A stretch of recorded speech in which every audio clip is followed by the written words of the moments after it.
and the emphasis placed on originality, mastery of convention, or a combination of both. They add a certain intensity to the poetry and the debates it inspires. These characteristics predate the establishment of the United States of America. Consider Anne Bradstreet, the first poet living in America to publish an original collection of their own work.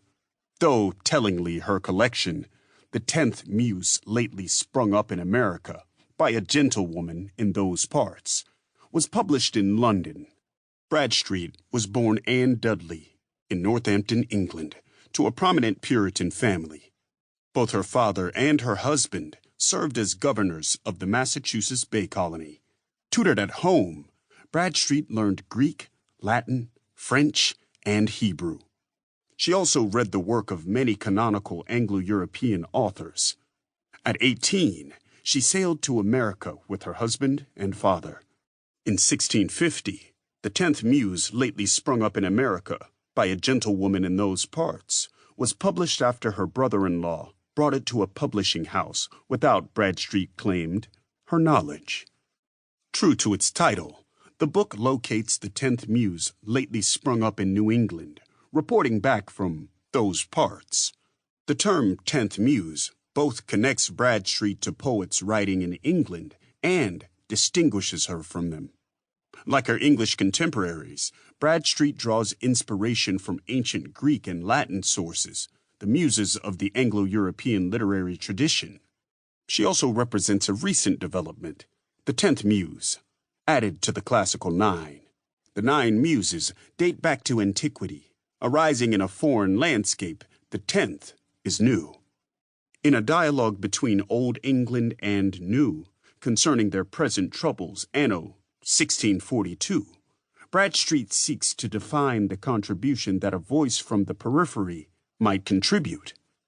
In the poem, America addresses England as England faces the imminent threat of civil war.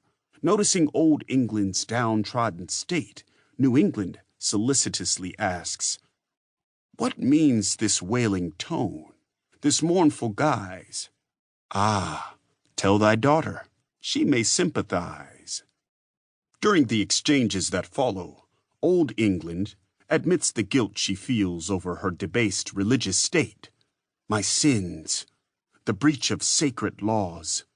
However, she never sufficiently answers her daughter's question until New England presses her. Pray in plain terms, what is your present grief?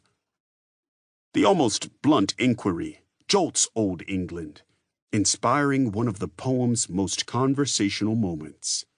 Well, to the matter then. There's grown of late, twixt king and peers, a question of state. Which is the chief, the law, or else the king? One saith it's he, the other, no such thing.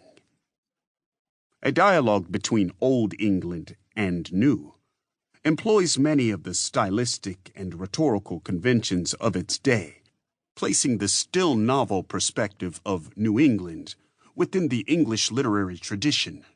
When she personifies England as the mother and America as the daughter, she returns her readers to a familiar poetic technique, personification and comparison.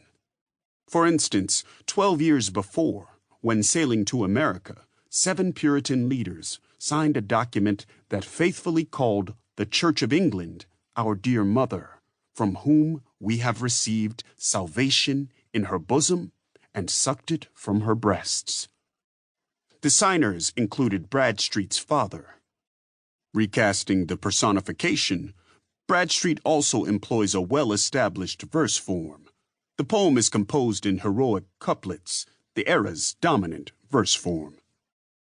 The poetic strategies Bradstreet employs cannot be separated from her theological and political concerns. They carry a particular charge. Most obviously, the poem exhibits the Puritan preference for a plain style, distinguished, as William Bradford advocated, with singular regard unto the simple truth in all things. When New England urges Old England to speak in plain terms, she admonishes